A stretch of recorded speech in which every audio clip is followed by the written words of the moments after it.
Hey folks, this is Vint with Dad's Gaming Addiction, and today we're going to quickly review Chronicon. This is a game that you can find on Steam for about 14 bucks.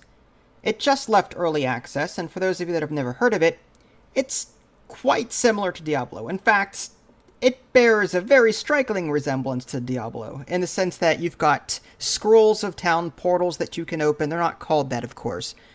But for those of you that have played Diablo, you'll know that these portals are oval in shape and they'll send you back home. You can drop your stuff off or sell your loot, whatever, then go right back and the portal disappears.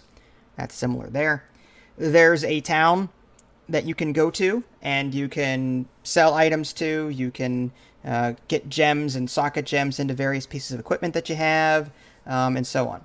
So, very action RPG Diablo style game, just the graphics are obviously a bit different. The graphics reminded me a bit of, say, Hero Siege and Heroes of Hammerwatch. In fact, the action did kind of sort of too. As far as the gameplay goes, it's fairly fluid. It plays a little slower, in my opinion. I think the enemies are slightly harder to kill in this game than, say, in Diablo, even on the easier difficulty settings. So you're going to be taking more time killing things as opposed to running around like a madman, just wiping everything out real quick. But with that being said, there's a huge positive to this game, and it's the skill trees. One of the things I like about the skill trees is that for every point that you put into a particular skill tree, there is a general buff to all of the skills in that skill tree. So for example, my character, I chose a ranger. There's 4 classes. There's like a Templar, there's a Ranger, which is like a bow and arrow guy. There's a Warlock who does magic stuff, and there's a Berserker who's like a heavy melee class. The Templar is more like a Paladin, tank kind of thing. Anyway, so my Ranger has this Druid tech tree, and that centers around poison for the most part. So every time I put points into that tree, I gain a passive benefit to all of my poison skills. So you can sort of, yes, you can pick 5 points in this tree, in the frost tree for the ranger. You can put 5 points into the druid, in this tree over here, and so on. But for the most part, if you stick to one tree, you're going to have very powerful abilities for that particular set of skills. Now, there are certain builds, though, that you can create that, you don't have to go down one tree.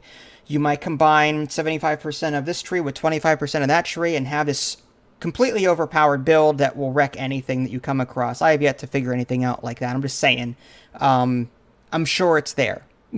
I mean, Diablo is much the same way. I mean, if you look on theorycraft sites about what Diablo build is the best for what class, they're always talking about that. Pages and pages and pages. This game is going to be no different, more than likely. So anyway, it's very much Diablo-y. There's 4 classes. One thing I don't like is that while there's plenty of loot, none of your characters change outfits. So if you equip a different robe or a different set of pants or a hood, it doesn't show up on your character. Your character's graphics, art style is static, no matter what you're wearing. So some people may not like that. It's more of an aesthetic thing. I don't care, but it's worth pointing that out anyway. There's also no online multiplayer. There's only local co-op, although the game does support remote play. Remote play is kind of wonky sometimes, though. Sometimes you'll get kicked or disconnected, so just, if you can get it to work and get it to hold, great. So you can technically play online with other people with remote play, but there's no, official online server system. It's just remote play. You got to be friends with them on Steam, set up the remote play, and have at it that way. Like I said earlier, there's plenty of loot, plenty of special powers, a lot of different abilities and different things like that. So this game will keep you engaged for quite some time. Diablo 3 is a game I have plenty of hours in. This game, you could easily spend a lot of hours in too. It looks different, it plays a little bit more slowly, and it doesn't have, I think, the pull that Diablo has. But at the same time, it's still a decent game. I wish that these kind of games would stop mimicking Diablo so closely. Look at Torchlight and this game by extension, Hero Siege, Scroll of Town portals. No matter what you call it, there's still Scroll of Town portals. I mean, come on, come up with something a bit more original. But that being said, if it ain't broke, don't fix it. So you decide whether or not that's a problem. I'm just here to point out that. So there you go. That's all I have to say about it. This is just a quick one. Do I think it's worth your time? For 14 bucks, yeah. I mean, I bought Torchlight 3 and then refunded it because of how terrible it was. I don't know what it's like now. But had I bought Chronicon and played it for a while, again, I think Diablo's combat is a bit more satisfying than this. However, like the thunk of the arrows in this game, for example, they just sort of, and that's it. Like there's no satisfying thunk, like they're actually hitting something. So it's like it's missing combat mechanics that I don't know, just pull you in and make you want to shoot your bow and arrow more or swing your sword more. Like it's not as good as Diablo. That being said, it's not half bad. 14 bucks, it's okay.